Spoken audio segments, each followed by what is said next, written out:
और आपको श्योपुर लिए चलते हैं जहां पर सीएम मोहन यादव क्या कुछ कह रहे हैं, आपको सुनवाते हैं। महाकाल महाराज का महालोक बन गया तो महाकाल का आनंद भी है और इनका नाम मंगल है, शिव मंगल। तो बोलिए जय श्री महाकाल। और शिव मंगल सिंह जी के लिए जोरदार तालियां बजाओ, अपने आप आनंद आया है। और जब शिव आते हैं तो हमारे यहां ऐसा कहते हैं कि महाकाल के दर्शन करो और विष्णु भगवान को याद नहीं करो तो मजा नहीं आता। तो एक मंत्र बोलते हैं और संयोग से विष्णु जी भी यहाँ मौजूद है और शिव जी भी मौजूद है। राम जी और मोहन जी इस नाते से विष्णु के अवतार है। तो जोरदार ताली बजा, शिवाय नमः, विष्णुवे नमः, शिवाय नमः, विष्णुवे नमः, पूरा मंत्र हो गया। हमारे लिए इस मंच पर बैठे सीताराम, क्या योग, ऐसा कैसा संयोग बनाया आपने, जहाँ राम या सीताराम क्या क्या मौजूद है। सीताराम जी के लिए जोरदार ताली बजा, हमारे जो लोकप्रिय विधायक, पूर्व विधायक सीताराम जी। इस अवसर पर ज्ञान की देवी शारदा के रूप में महापौर जी यहां मौजूद है, जोरदार अभिनंदन, इनका भी परिवार में स्वागत है। जय प्रकाश राजौरिया जी, गुड्डी भाई, जोरदार ताली बजा। मैं नाम बोल दूंगा, राकेश मवाई जी पूर्व विधायक, अरविंद जी जादौन, गुड्डी भाई आदिवासी जिला पंचायत अध्यक्ष। नाम तो इतने सारे हैं, टाइम बहुत लग जाएगा। पूरे मंच के लिए जोरदार तालियां बजाएं अपने बीच में। आज का दिन ये कई मायनों में बहुत महत्व का है। यद्यपि मैं दो कारण से अलग अलग बात करना चाह रहा था। बाबूलाल जी, जोरदार अभिनंदन बाबूलाल जी के लिए भी, हमारे अपने नेता है। नाम तो कमलेश कुशवाहा जी, सियाराम रावत जी, विश्राम कुशवाहा जी, सीताराम राठौड़ जी, रिंकू शर्मा जी, मेहरबान सिंह यादव जी, बदन सिंह रावत जी, श्रीधर गुर्जर जी, अनिरुद्ध रावत जी, भरतलाल गर्ग जी, जगदीश मिश्रा जी, बीके शर्मा जी, अशोक गर्ग जी, शारदा सोलंकी का तो नाम बोल दिया मैंने। नाम तो इतने सारे लिख दिए, मैंने कहा भाषण इसमें ही पूरा हो जाएगा, सब नाम ही नाम लेते रहो आप। लेकिन नाम कितना सार्थक होता मैं आज देख रहा हूं अपनी आंखों के सामने। कभी कल्पना करोगे कि विजयपुर का नाम किसने रखा हुआ, कब विजय होगी मालूम नहीं, लेकिन आज भाजपा की विजय हो रही विजयपुर में। जोरदार तालियां बजाओ, इस नाते से मैं कह सकता हूं विजयपुर का नाम सार्थक करते। विजयपुर विधानसभा है ना ये, और ये स्थान क्या है, स्थान भी देखो क्या सहयोग है। राम जी घर में क्या मुस्कुराए, राम निवास उनके निवास में आ गए। जोरदार अभिनंदन विजयपुर की इस धरती का। भगवान राम को नाम को सार्थक करते हैं। और मैं सच मानो आज थोड़ा इससे भी बोलना चाहूंगा। राम निवास जी को जब भी मैं देखता था, इनकी अपनी बुद्धिमत्ता से, इनकी अपनी योग्यता से, इनके अपने सभी प्रकार की विधानसभा में मेहनत के बाद कोई विषय रखे अच्छे से, तो अपने आप आपको अच्छा लगेगा कि हाँ कितना अच्छा बोल रहे हैं। लेकिन मैं सोचता था कि व्यक्ति बहुत सही है लेकिन पार्टी बहुत गलत है। पता नहीं क्या चक्कर है राम निवास जी, काश हमारे पास आ जाए, काश हमारे पास आ जाए। मुझे इस बात की प्रसन्नता, जोरदार ताली बजाओ। तुमने अपने बीच में जितने अच्छे ढंग से बात रखी और कितनी साफ गोई से बात रखी। पार्टी के आधार पर जो रूलिंग पार्टी का विधायक हमारी पार्टी ज्वाइन करे, और पार्टी तो और भी लोग ज्वाइन करते हैं, लेकिन अपनी जनता के जनमत को सामने रख करके जनता को जनार्दन के रूप में देखे, जनता को भगवान के रूप में देखे और इतना सम्मान के साथ बात करे कि आपकी सबकी अनुमति मिले तो मैं हूं। ये है सच्चे अर्थों में जनप्रतिनिधि। जोरदार ताली बजाओ इस भाव के लिए जो उनने व्यक्त करा। अपना सारा 40 साल का लेखा जोखा आपके सामने रखा, एक एक करके वो सारी बात की जिसके आधार पे उन्होंने अपनी राजनीतिक यात्रा चालू की। और उन्होंने कहा कि मैं इस पिछड़े क्षेत्र से प्रेम करता हूं। सच में श्योपुर बहुत पिछड़ा है, लेकिन इस पिछड़े क्षेत्र के बावजूद भी यहां के जननेता ने अपनी जनता को जोड़ करके विश्वास बनाए रखा कि लगातार 6 बार से विधायक और 2 बार कोई कारण से छूटे उसका भी मलाल नहीं, लेकिन आपके बीच सेवा का लगातार संकल्प रखा है। मैं उनका अभिनंदन करता हूं, उनको स्वागत करता हूं। और उनने एक बात और जोड़ी साफ गोई से कि भले ही हमारे नरोत्तम जी उस समय दूसरी पार्टी के मंत्री थे, लेकिन क्षेत्र की समस्या के लिए पानी के डैम के लिए मांग रखी और मानी। उसका धन्यवाद भी नरोत्तम जी को दिया है। ये क्षेत्र से लगाव बताता है।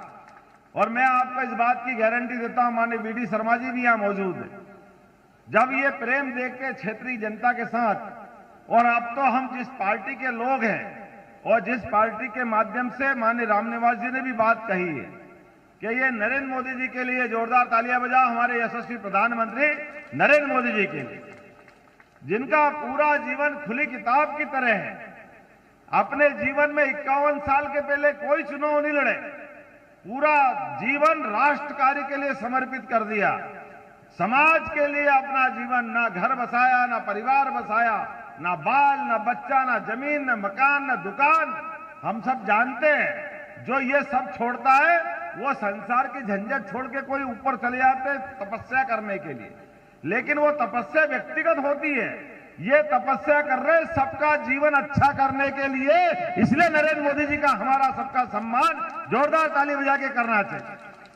जो सपना भी देखते, जिनका खुद का मकान नहीं है, लेकिन वो सपना देखते 4 करोड़ लोगों को मकान दिए पक्के घर के बना करके, जिनका खुद का मकान नहीं है, और एक घर में 5 आदमी तो रहते ही है, कम से कम रहते होंगे ना बहन, 5 आदमी, तो 4 में 5 का गुणा कर दो तो 20 करोड़ लोगों के लिए जो घर का आनंद दे सकता है। ये कोई छोटी मोटी बात नहीं है, ये कल कितनी बड़ी बात है एक व्यक्ति के लिए, 20 करोड़ लोगों के लिए। और ये जो आपने कहा प्रधानमंत्री जनमन धन योजना है ना, जनमन योजना, जिसके माध्यम से वो आदिवासी अंचल, ये सीताराम आदिवासी जी बैठे हैं, कभी कोई सोच सकता था ऐसे आदिवासियों को कोई पक्का मकान की कल्पना करेगा? कोई नहीं सोच सकता है। ये एकमात्र व्यक्ति सोचता है जिसके ऊपर गरीबी बीती हो, जिसने कष्ट देखा है, जिसने माता बहनों को पानी के मटके लेकर के नल की लाइन के लिए, कुएं के लिए भटकते भटकते जंगल में ये कष्ट देखा है। इसलिए वो सोचते हैं कि माता बहनों को जगह जगह मटके लेके जाने की जरूरत नहीं है, उनको घर में नल का जल मिलना चाहिए, वो घर का नल का जल उपलब्ध कराते। जोरदार अभिनंदन इस बात के लिए करें। जो मूलभूत सुविधा है, जिसने भूखे पेट रात गुजारी, जिसके जीवन में 5 किलो गेहूं का क्या महत्व है, ये भरे पेट वाले नहीं बता सकते। ये वही बता सकते जिनके घर में गेहूं कम आता है या गरीबी देखी है। लेकिन ऐसे व्यक्ति के लिए ये क्षेत्र ऐसा पिछड़ा हुआ है। मैं आपके लिए आनंद का एक समाचार दे रहा हूं। पार्वती, काली सिंध और चंबल योजना के माध्यम से 70,000 करोड़ का पैकेज मोदी जी ने दिया है। रावत जी आपको बधाई, आपके सामने 35,000 करोड़ की योजना में हमारा अपना ये क्षेत्र भी आएगा, जिसके माध्यम से आधा राजस्थान और आधा मध्य प्रदेश, दोनों के क्षेत्र में पीने का पानी, खेत का पानी दोनों बराबरी से मिलेगा, ताकि ये क्षेत्र के हर घर का भी भला हो सके। जो जीवन में कभी 20 साल पहले हो सकता था, 25 साल 40 साल पहले होता, लेकिन करने की इच्छा नहीं थी। सही कह रहे रावत जी, वो हर जगह हर प्लेटफॉर्म पे बात उठाते थे, लेकिन कोई इस ढंग से सुनते नहीं थे, क्योंकि जो आए वो केवल अपने घर की बात करते, उसके अलावा कोई बात ही नहीं करते। मैं अभी कल उत्तर प्रदेश के दौरे पे गया था, झारखंड के दौरे पे गया था, तो वहां के लोग बोलते कि भैया आपको मुख्यमंत्री बनाया, हाँ ना बनाया, तो आपको कैसे बना दिया? ने कैसे बना दिया? अरे भैया तुमको भी बनना, तुम भी भाजपा में आ जाओ, ये सबको बनाने वाली पार्टी है, इसका नाम भारतीय जनता पार्टी, जो सब समाज का सम्मान करती। ये एक घर के अंदर किसी के पिताजी विधायक हो, मंत्री हो, सांसद हो, उसी घर के आदमी को मुख्यमंत्री नहीं बनाती, ये किसी को भी मौका दे देती। आप तो गवाह इस बात के।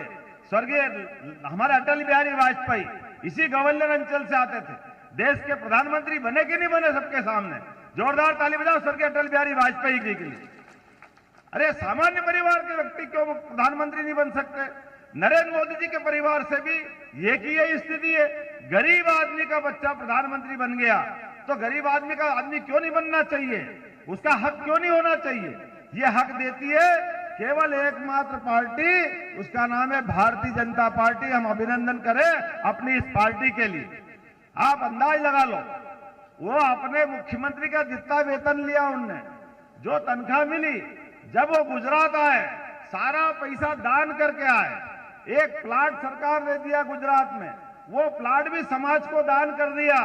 2 बार से प्रधानमंत्री बन रहे हैं, उनको कोई गिफ्ट देते हैं, कोई अभी आप मेरे को कोई गिफ्ट दोगे, किसी और को गिफ्ट देंगे, वो अपनी तनख्वाह गिफ्ट जो मिलती है सब नीलाम करके गंगा माता की सफाई के लिए लगवाते। गंगा माता की सफाई के लिए काशी में ऐसे गंगा की तरह पवित्र जीवन जिनका है, ये चुनाव हमारा चुनाव है, ये उनके जीवन का चुनाव इस नाते से नहीं कि उनकी खुद की इच्छा है, हमारी सबकी इच्छा है कि दुनिया में भारत का नाम बढ़ना चाहिए। बढ़ना चाहिए कि नहीं बढ़ना चाहिए? आप बताओ, सबकी इच्छा है कि नहीं भारत का मान बढ़े, सम्मान बढ़े? और उनने क्या किया है मैं आपको बताना चाहूंगा। जितने लोग बैठे हम सबकी जान बचाने का काम, आप याद करो वो राम जी का काल, जब लक्ष्मण जी को संजीवनी बूटी की जरूरत पड़ी थी, पड़ी कि नहीं पड़ी थी? संजीवनी बूटी के बिना लक्ष्मण के प्राण बचते क्या? लेकिन वो संजीवनी बूटी लाने वाला हनुमान जी नहीं होते तो राम जी भी क्या करते और राम राज्य का क्या होता, अंदाज लगा लो। ऐसे ही अभी कोविड के कठिन काल में आप सबको टीके लगे कि लगे? किन किन को लगे? हाथ खड़े करो दोनों। जिन जिन को टीके लगे, आपको सबको टीके लगे कि नहीं लगे? आपकी जान बचाई तो किसने बचाई? ये हमारे यशस्वी प्रधानमंत्री ने बचाई। बचाई कि नहीं बचाई? तो जोरदार ताली बजाओ। अपने जीवन की भी रक्षा जिनने करी।